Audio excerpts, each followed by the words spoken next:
Ekisooka Honorable Kakooza y'omu ku baweeweesi ba gavumenti era ebyo byabadde alina okugamba bibye naye ng'ekiri mu ddiiro naye akimanyi kuba oyo musajja mugezi nnyo oyo gwolaba oyo kagezimu nnyo oyo gwolaba ali mu gaalubindi naye ekiri mu ddiiro akimanyi.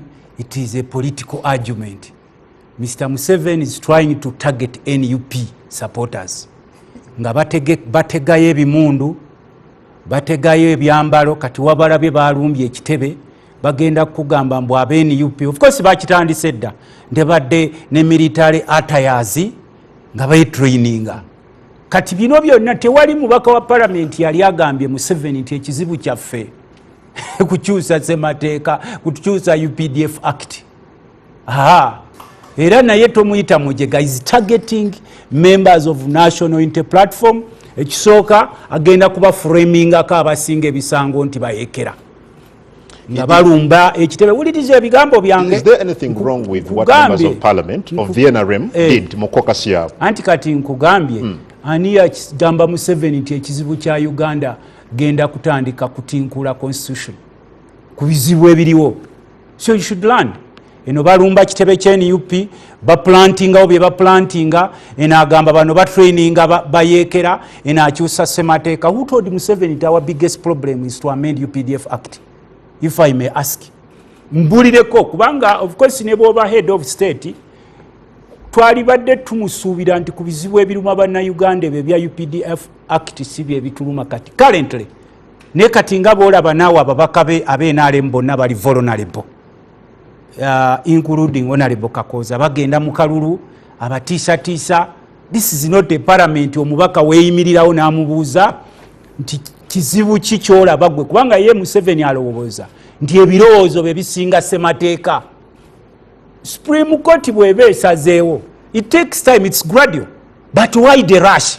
Obayise obakungakunga obatwala mu State House opapipirako eno olumba bitebe n'ababiri woto bakkiriza kubeerawo okola buli fujja amagye gonna ogateeka mu kkuba eno amakubo ogazibira abantu mboyitewo gwe kumala masaawa n'amasaawa. Kati you should learn that's a political question yeri mu ddiiro naye mwe mugitwala eri okugamba nti ayisa ababaka be okubatikka emigugu gye agenda teba initiated by baka ya initiated by Mr. Museveni because of the panic they are having now. Era ensonga lwaki obalaba kati abayiseeri eno balumba kitebe kya NUP eno baleetawo ebiboozibozi mbu bano simanyi badde batraining abayekera ena ajerega balamuzi mbweggwanga terifugibwa simanyi balooya na balamuzi. Kakati bw'oleeta ebiboozi ebyo bwe tubita biboozibozi bikulaga you are panicking. Era direction gye tulimu we are heading under anarchy. Ekyo kyolina okiraba gwe ng'owamawulire gw'ensubira eyetegereza. Bw'owulira bw'osoma bulungi communication ya Hamson Bua aga nti this time round baproposinga nti basivilian abasangiddwa n'emmundu mu bukyamu singa banaabeera nga si bamativu n'ensala za kooti z'amagye bajja kuba baddembe okujulira eno mu civil courts ekitabadde ngawo. Isn't that a good thing, a good proposal? Kakati is talking under influence. Who's Hamson Obwa? Is government chief whip. Era yayise ne bano banne ng'era we baabayita n'abakulemberamu ng'era Museveni we yabayita ku kyemwanyi zaffe ne tumugamba you cannot monopolize selling of a coffee, you are not a coffee farmer. Leka ababaka beetengerere mu ndowooza yaabwe. Why do you kati gwe lwaki otandika okutegeerera ababaka nga bwe yabayita ku kyemwanyi n'ayiwa n'amagye wali eri bino tetubisuubira. Gambye nze ndi mubaka wa parliament ono atuula mu yala kye tumusingako atuula mu eri eya yala eri naye ffe abatula twogamba mukulu Museveni ekizibu kyaffe si kwamendinga UPDF Act. Ekizibu kyaffe wuliriza kubanga under the doctrine of separation of powers zino courts zikola emirimu gyazo independently. Naye gwe bw'otandika okuva eri ate n'otandika okulagira chief justice nti simanyi mbu eggwanga lino teririiwo ku balamuzi simanyi na balooya ate the following day n'oyita ababaka bo abali vulnerable MPs n'obayita ngawabayita eri ku kyemwanyi n'otandika okubagamba kati ffe tumugamba si ffe ffenna nti tugenda kukiyingiramu ekyo ekiteeka kyaleeta abamu tugenda mugamba we have freedom omugamba nti ffe ebyo tetubiregistiratingako ekizibu kyaffe ngaffe ababaka ba parliament ekyo tusaba the right honorable leader of opposition nti bano abakulu nga baleeta ebiteeka byabwe kubanga what they are going to do now is to protect the regime at any cost nga baleeta ebiteeka byabwe okutaganjula ssemateeka waffe tusobola omugamba nti ffe agenda yaffe now is not to legislate ku ebyo ebiteeka byoleeta ebyo baabo bootegerera mu kisaawe entebe eri n'obayita n'obatuma ne batasobola kuyimirirawo ku mitwe gyabwe ne bamanya nti nabo ebyo ebigenda okukolebwa bigenda kubakwata kubanga ffe kyetumanyi they are targeting members of national unity platform bagenda kubateekako bayeekera tugenda mu kalulu bagambe Kyagulanyi twamusanze ne military weya bagambe eti twasanze ovule myufu mbu nakyo ovule myufu z'amagye n'obukoofiira obumyufu. Honorable Karwanga, nga Supreme Court yakamala okuwa ensala yaayo President Museveni ali ku record nti yavaayo daga nti bakola bad decision bakola byokuwa ensala bawa ensala embi adumire eggye ly'eggwanga General Muhoozi Kene Rugaba days later naye n'ayogera almost ebigambo byebimu bweyagamba nti it was unfortunate ensala nga yeetaba butereevu nnyo mu caucus y'ekibiina kya NRM abaka ba NRM babadde basinkanye President Museveni era ssentebe w'ekibiina kyabwe kya NRM Entebbe ku nsonga azetugenda okubeera nga tunuulira but Anthony Akol yewunyisiza bangi being nti abadde amanyiddwa nga member wa FDC ne mu parliament gyali ku kaadi ba tiketi eyo yalabise era twamulabyeko mu bifaananyi ne President Yoweri Museveni oba oliawo kano kabonera akatulaga nti omwaka ekisanja ekiddako ajja kugira ku tiketi ya NRM oba but at least twamulabye nga gyali mu caucus eno kyaddaaki ssaabakuzi w'ekibiina kya National Unity Platform omukulu Fred Nyanzi Sentamu naye after 5 days nga talabika oba nga tamanyiddwako mayitire yamaze n'alabika kibiina kye kigamba nti yawambibwa wiiki eno ng'etandika after 5 days twategeezeddwa nti yasuuliddwa kumpi n'ewuwe naye nga bwe yabadde ayogerako n'abamawulire aga nti ennaku zino 5 zabadde ng'ali mu mikono gy'abo be bagamba nti baamuwamba ye be yayisaabe ebyokwerinda nti yatulugunyizibwa yakolebwako buli kika kya ffujjo yakubibwa bino Chairman Nyanzi eyabitegeezezza bannamawulire naye ng'ekikulu kiri nti yalabise ekibiina kimaze ebbanga kiga nti musajja waffe omu ku bakulembeze b'ekibiina kyaffe yabuzibwawo yawambibwa wali ku bbiri. The good news is kyaddaaki Fred Nyanzi Sentamu yalabise then gwagoberera ebigenda mu maaso wali mu ggwanga erya DR Congo olutalo olwo wakati wa gavumenti yaayo ne abasajja aba M23 kyaddaaki twalabye eggwanga lya Amerika nga livaayo okussa envumbo ku James Kabarebe ono state minister ow'ensonga za regional integration mu ggwanga erya Rwanda akosa ne senior member mu M23 ate nga ye mwogezi waabwe amanyiddwa nga Lawrence Kanyuka. Eggwanga lya Amerika liga nti bano balina role nene nnyo mu kutyobola eddembe ly'abantu n'olutalo olugenda mu maaso mu Eastern DR Congo. Ndowooza envumbo bwe tuba twogera ku ggwanga lya Uganda naddala nga lya ggwanga lya Amerika envumbo ezo si mpya gye tuli ng'eggwanga naye kyaddaaki ne minisita ono James Kabarebe ow'eggwanga erya Rwanda ne omwogezi wa M23 n'ab'eggwanga lya Amerika envumbo baazibataddeko butereevu nnyo. Mu birala Dr. Kizza Besigye a 4-time presidential candidate kyaddaaki wiiki eno yamaze n'alabikako mu kooti zino ezaffe eza bulijjo oba ez'abantu ba bulijjo nekintu ekyaliisa akamwenyumwenyu ku bantu naddala mikwano gye bannabyabufuzi n'abantu abalala era naye kyaddaaki n'alangirira ng'ayita mu munnamateeka we Erias Lukwago nti hunger strike oba okwekalakaasa kwabaddeko nga talya mmere yakugjeewo ku kubanga agamba nti yali awakanya kubeera nti ye civilian naye avunaanibwa mu kooti z'amagye ate nga ne kooti ensukkulumu yali yasalawo nti kikyamu nnyo okubeera nga abantu ba bulijjo bawozesebwa mu kooti eno so nti kasita abantu tutte mu kooti z'abantu ba bulijjo civil courts hunger strike nagijjeewo misango egyamuguddwako treason kulya mu nsirukwe badde ngoberera bannayuganda ab'enjawulo ne ba political commentators ngaga nti ate giri emisango gye baali bamuvunaana mu kooti y'amagye kusangibwa n'emmundu n'ebirala gyagenzeewa Nakawa bwe yabaddeyo mu kooti bamuguddeko gyakulya mu nsirukwe yaddiziddwayo eruzira kwa limanda ajja kudda omwezi ogujja awo tujja kusaawo nnyo essira olunaku olwaleero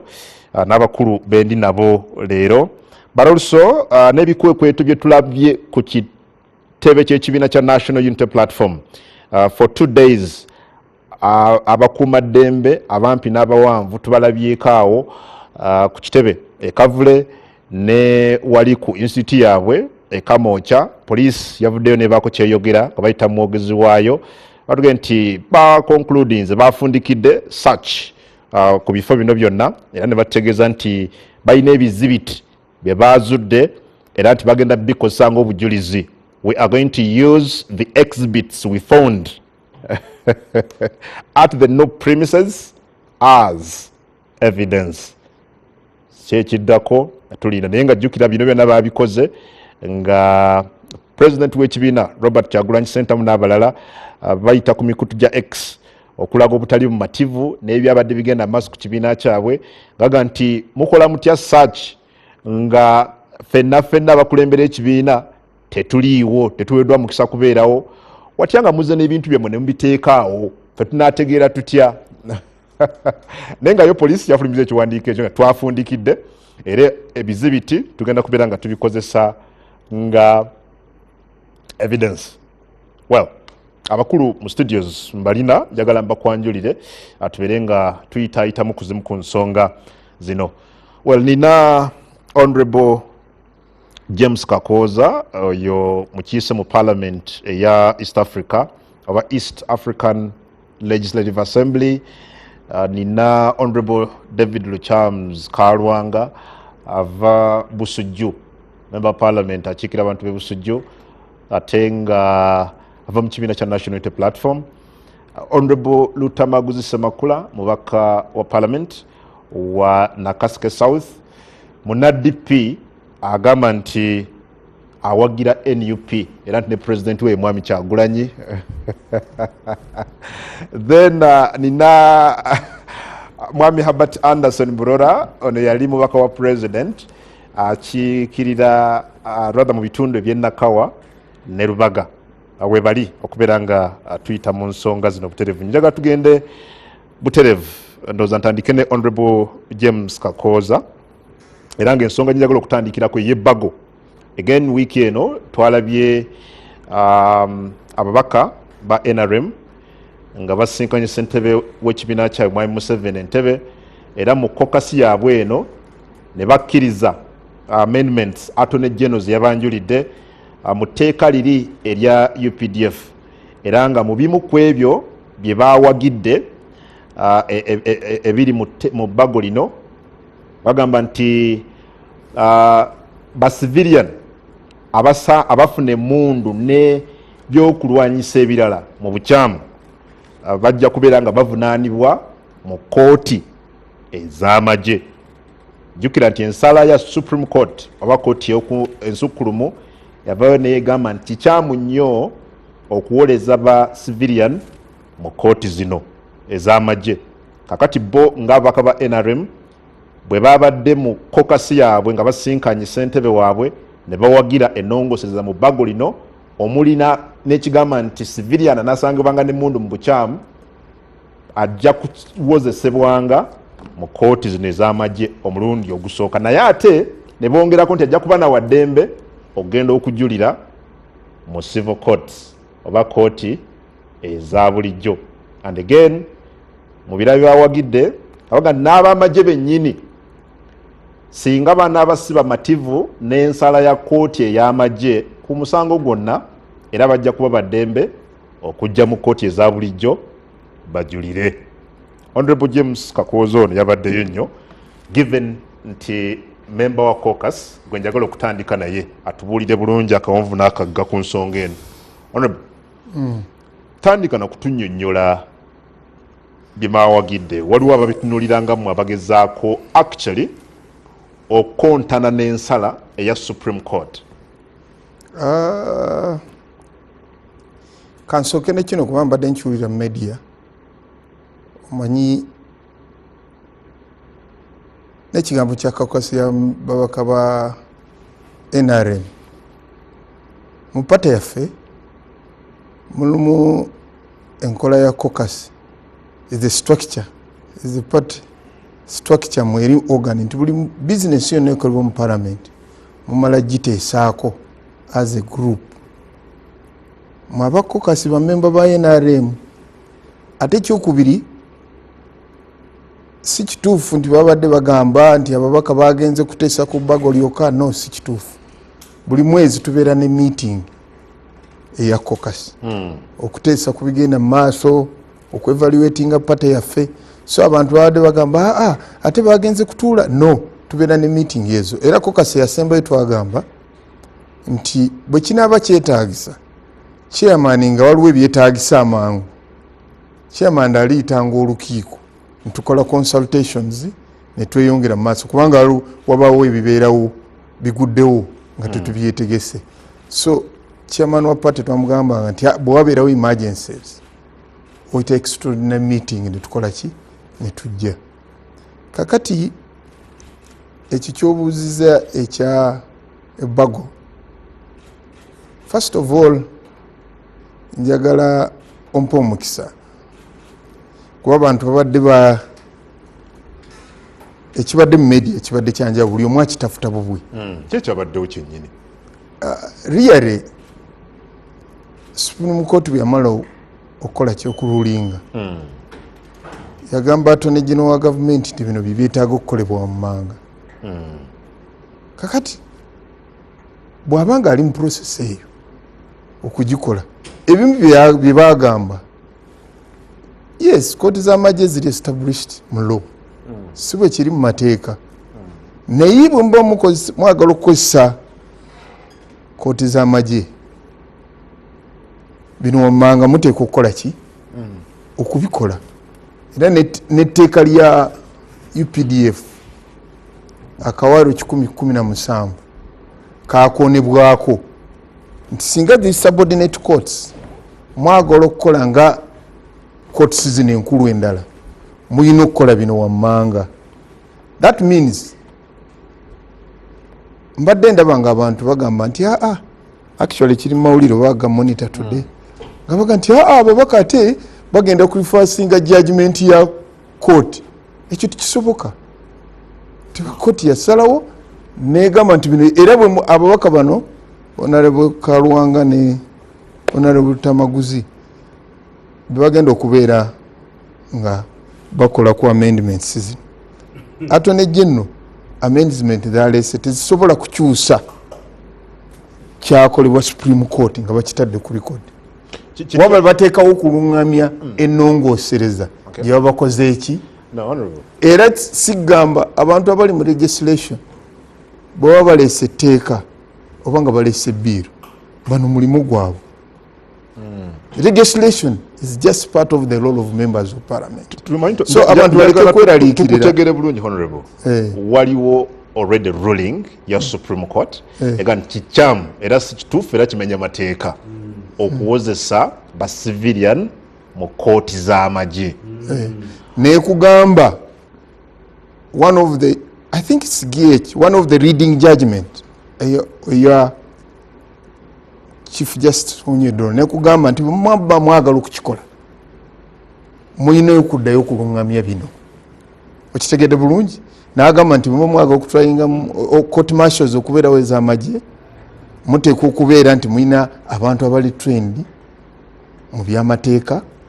N'agamba nti ate mubadde courts zino teziri independent. Okitegedde bulungi?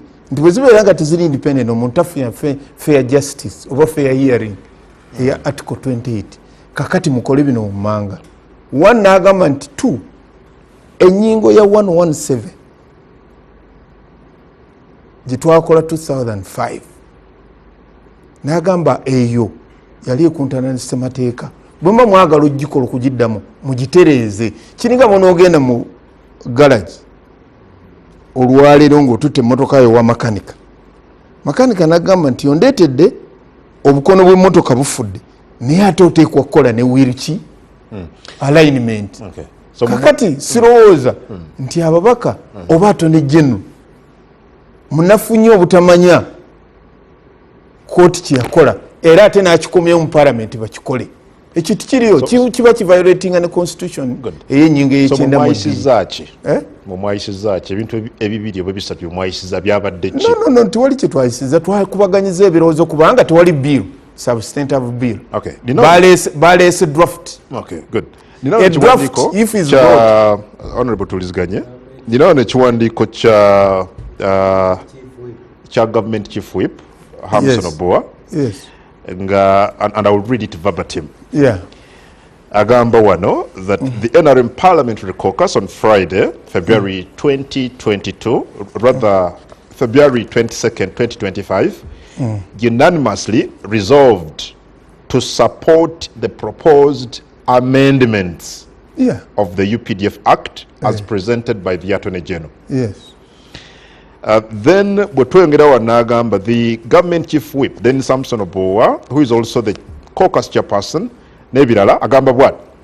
That in respect to the Supreme Court ruling were on the following broad principles. 1, that misconduct by serving military personnel be tried in the first instance by the military court martial with the right to appeal through civilian courts.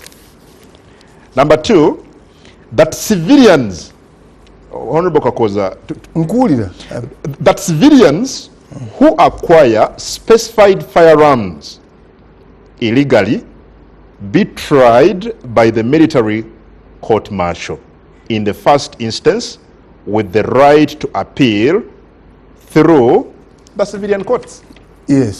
Kakati kankusomere Chief Justice ruling because it's quoted verbatim mu today's Monitor. Read the judgment.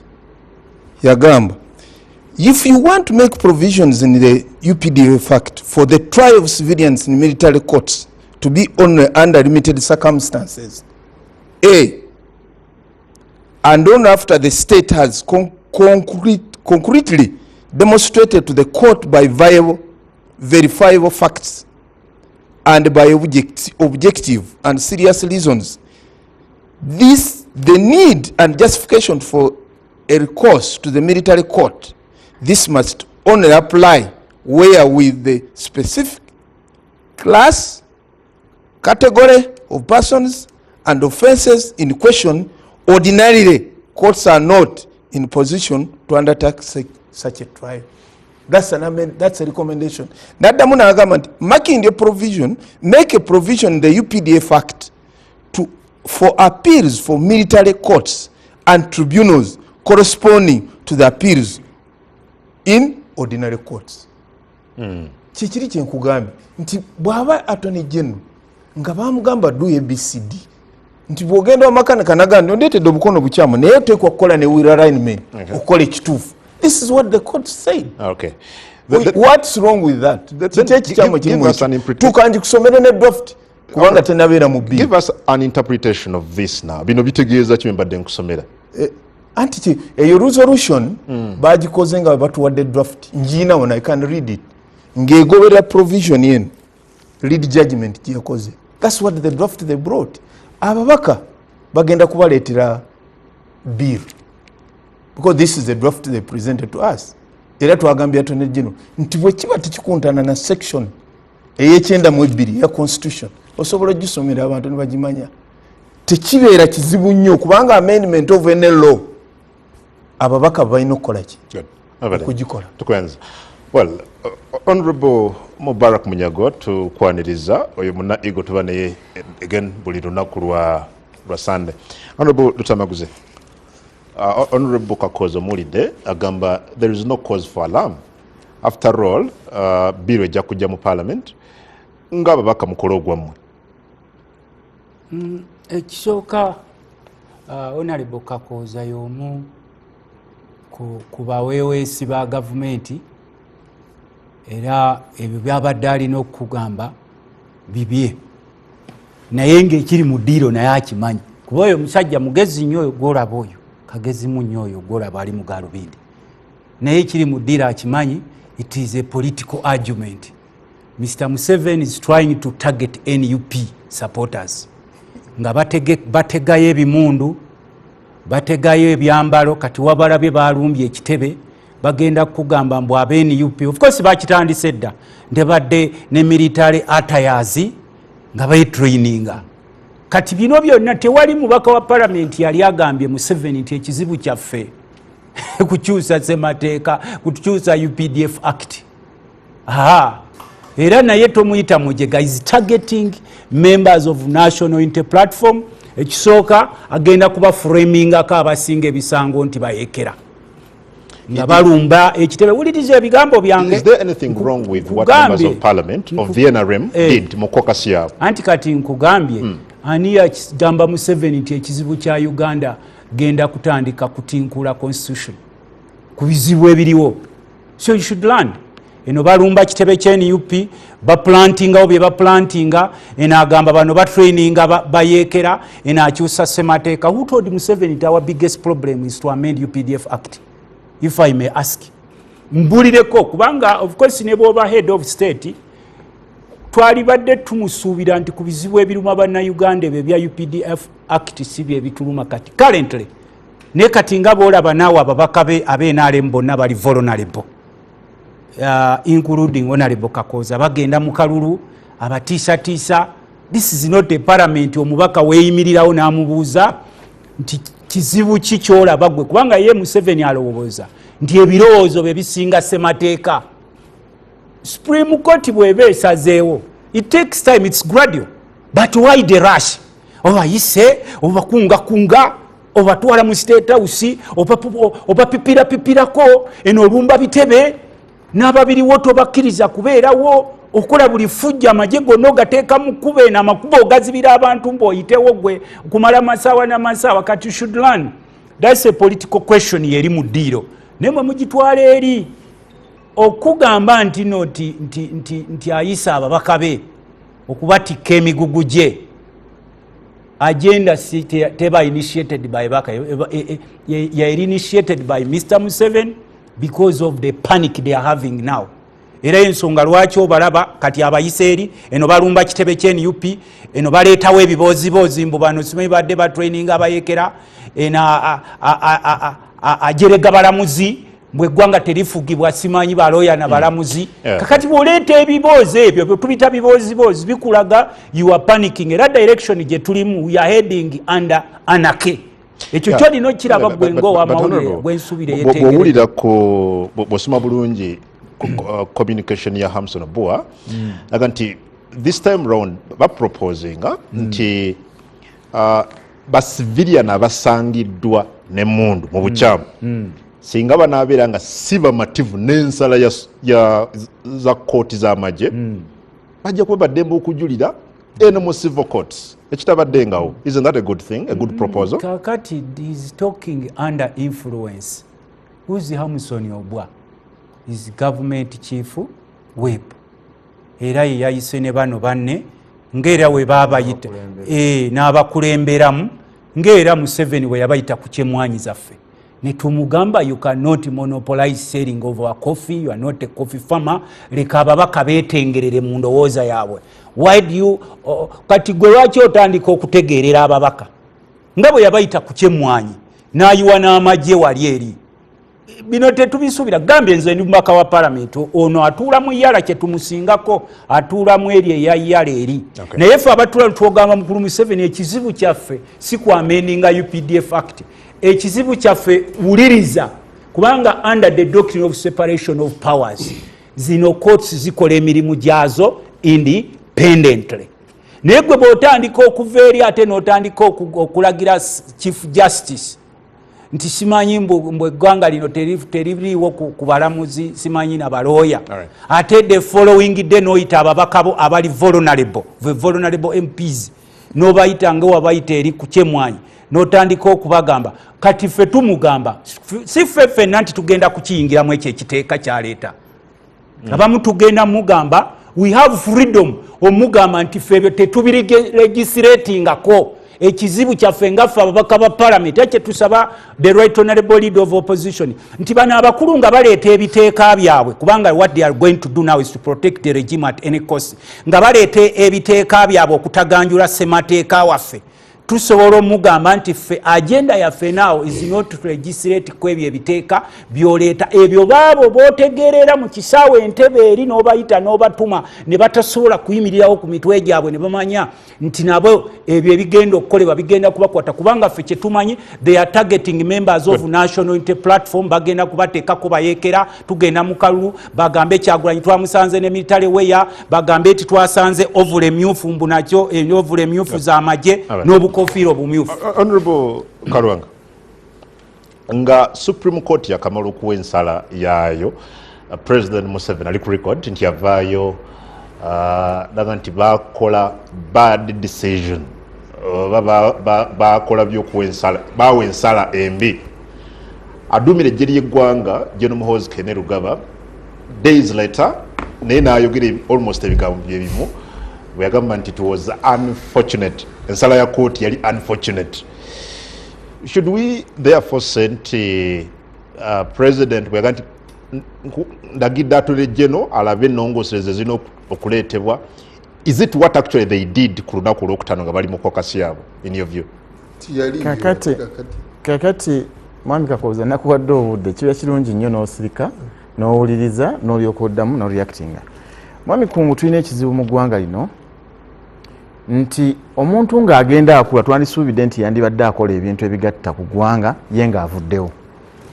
Naye obuzibu tulina kwe kulowooza nti Uganda yange leero n'enkya teri mulala gigwanidde kubeera na buyinza nayo oba kugibeerako na buvunaanyizibwa.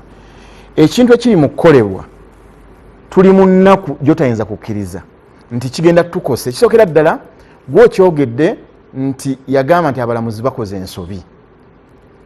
Abalamuzi mu professioni yaabwe ne bwe yandibadde wakubanenya teyandikikoledde mu mawulire atyo. Ekyokubiri bw'ovaayo n'obanenya nti mukoze ensobi oba obagasseeko oba obawewudde. Ekyokusatu bw'oba wakakola statement eyo mutabani wo n'agamba nti twetaaga tugendeko tuteeseeko ne high command ku nsonga eyo. Tujja kyogerako tujja kikubaganyako ebirowoozo mu high command. Mu high command mu ddakiika mbale bubazi government chief whip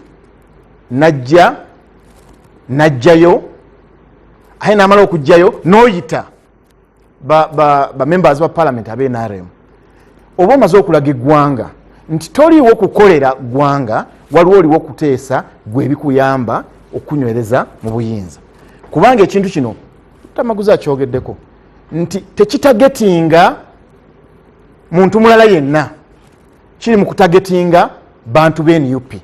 Njagala nkugambira ekintu kimu nti ffe abatalina buyinza kukakasa nti ayingidde munda muno mu nju okunsaakinga talina kyayingidde nakyo n'akakasizaawo nti bw'anaaba afulumye n'awa ripooti eyiye n'agamba nsanzeemu mundu waliwo ayinza okumpolereza.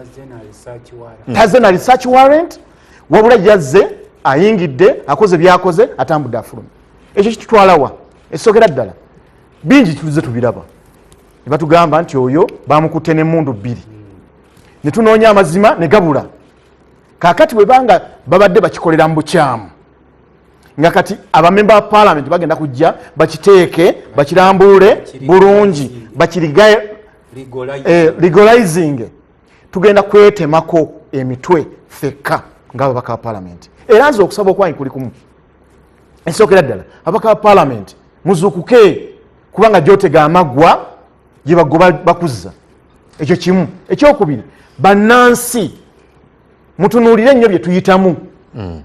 nga tubagamba nti abantu bano babi kubanga kyetutwala ng'ekibi bo bakiraba ng'ekirungi. Ddala bw'oteekawo embeera n'ogamba nti tugenda kusalawo omuntu waba akwatiddwa n'emmundu oba kale mu bukyamu n'ebikozesebwa mu magye mu bukyamu bakutwale butwazi mu court martial. Njala kugamba otamatira ojulire mu civil court nga bakuwa omukisa ogugjeewa mu proposal no mwekiri.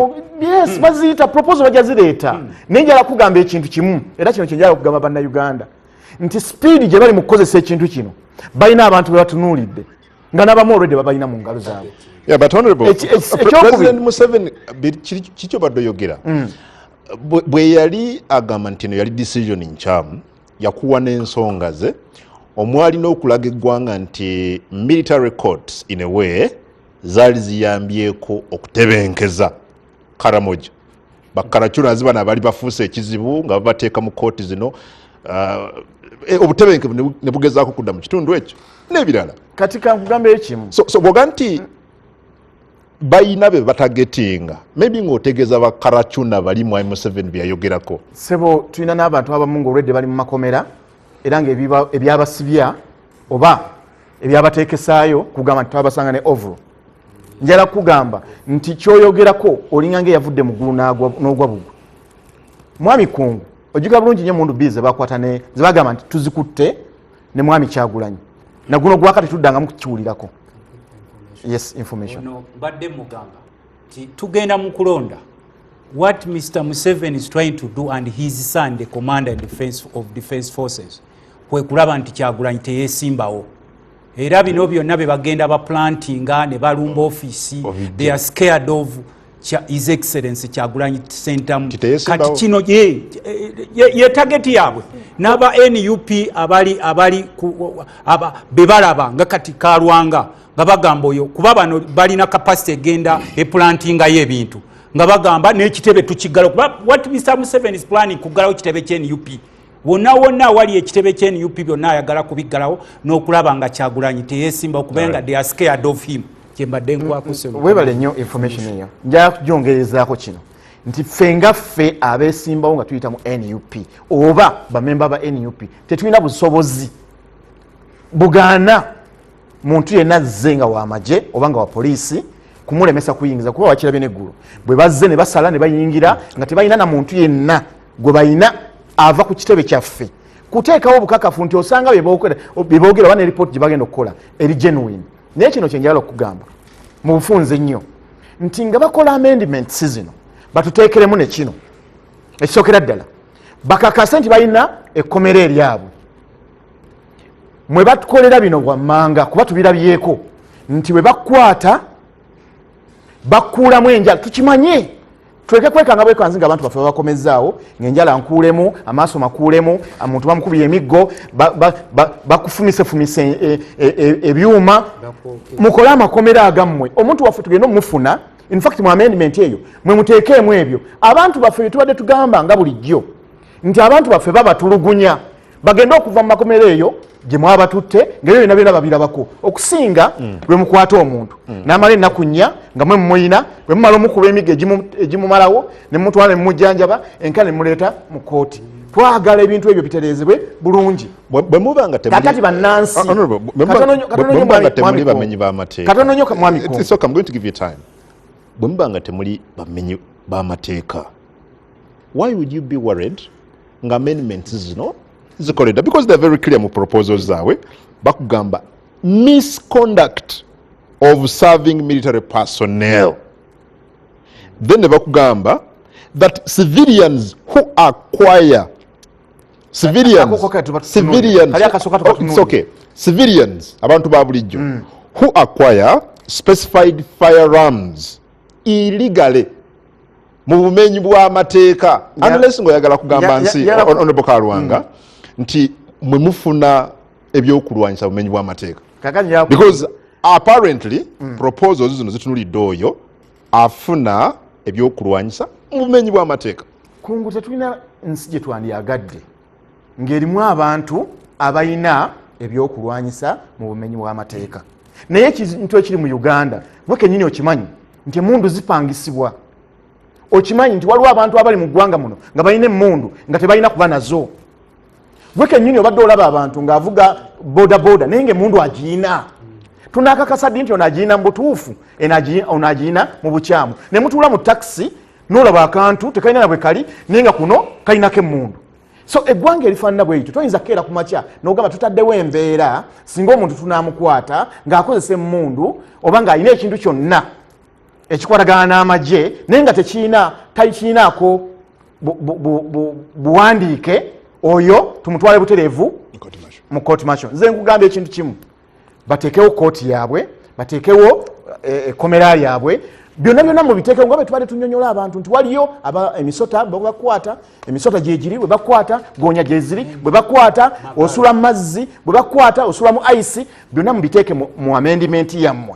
Ffe tubanyonyole nga nammwe mulina obujulizi kuba tuze tukibalaga bulijjo era bwe mma mukiwakanya mumanye nti tugenda kuwakanya ebyo bye tubadde tujja tubagamba nga bikolebwa mu mutima ogutumutuufu. Bwana Burora, bw'otunuulira ebyabadde n'ebyasaliddwawo mu caucus ya NRM, kuno si kumalirira ku manipulatinga ensala ya Supreme Court mu kuwozesa ba civilian mu kooti y'amagye? Sisuubira kubanga kooti y'amagye kyekya act ani yagiteekawo nti parliament. Simanyi lwaki mulwashinga okunenya etteeka n'abalikozesa ne mujjiiriza abaalikola.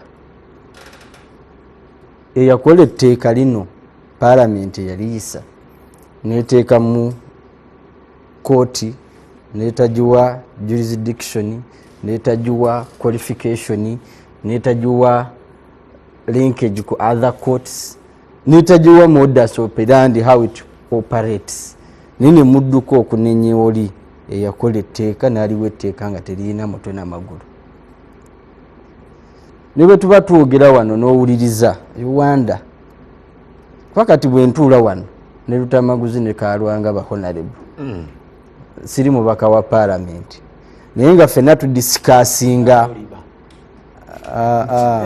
gena maaso tokkiriza honorable Lutamaguzi ku divertinga gena maaso olaba naawe wali kati ne twogeranga abantu ba bulijjo then nze bwompa omukisa mbajjako tayito ze balina because tebatuwa ssuubi ate essuubi liri mu mateeka ge bagenda okukola alamentinga nganzi. Tubasaba muteeke ku provision ng'alina obeera mu parliament ekola provision. These are amendments that are coming to parliament. Naye talina na ssuubi nti agenda kuwaayo information. They've always argued that they don't have the numbers. In most cases caucus ya NRM kyesalawo mu parliament wekijja because they have the numerical strength. Let me build my point. Isi bwe tulema kati nga honorable muganda wange ono mukwano gwange nnyo emirundi gyateeseza mu korido gisinga emirundi gyateeseza mu parliament. Kati era ne waba akunyumiza bwaba ali ku korido ali mu korido tali mu parliament ali ku tteeka ali kuba tamanyi nti no parliament ina n'ebuvunaanyizibwa kino Supreme Court kye yakasuse ebweru. Takimanyi nti parliament ye kirinako obuvunaanyizibwa. Tamanyi nti parliament ye yakikola n'etakiwa maaso. Naye ali ku Museveni ali ku magye be baakibawa bakikozese. Ono tayinza kuddayo n'agamba naye nga parliament naffe tubadde tulina obunafu babaka bannaffe nga muleeta bino tukole bino tuleme kuddamu kufuna scenarios bwe ziti. They are not there to blame themselves. Tebalinawo kugamba nti no twetegereze amateeka. Buli lwotandika olaba omulamuzi ng'awa opinion ku judgment eyavudde mu kitongole ye kyennyini n'atandika n'ogamba naye judgment yagiseewa naye g'amateeka gayiseewa. True, nze mbadde nina ekizibu ne military court martial because bw'ogiyita court ne bweba tribunal ogiwa qualification ogiwa jurisdiction nti omuntu anaatuuzanga tribunal eno alina kuba ku ddaala bwe riti, alina kuba na bisaanyizo bwe biti, ayina kubanga ali ku ranka bweti byonna n'obiteekamu ne weba tribunal the smallest unit of mediation oba whatever it is. So amateeka gonna gozoolaba ne bweba poma ne bwebaani the issue has been parliament. How do we hold the parliament accountable? Bizibu bye tuyina abantu bonna boolaba bano ababonyeebonye including abaabwe bano bye bababonyaabonya bayinza okuba bano neŋŋamba parliament as an institution. So ngezaako okugamba nti nno newankubadde tulina obuzibu n'enkwasa y'amateeka naye n'abakozi b'amateeka balina ekizibu. That is one. Two, military court martial rather Supreme Court bolaba provisions zaayo zeyataddewo n'entaputa kuba yeetaputa mateeka etaputa existing laws bo baatunuddemu ne bagamba nti okusinziira ku mateeka ge bayina tewali tteeka likukkiriza kukola kino. Oli bw'agamba nti tewali tteeka kitegeeza akugamba kola etteeka kyaba akugamba kola etteeka baba akugamba tewali aba akugamba to create. Ekintu kya honorable bano nina ekizibu manya amazima ge gasinga okundeetera obuzibu n'okubeera open. National Unity Platform nga bwagezaako okugamba bw'oba ogamba nti oli kibiina kya byabufuzi I think there are parameters available.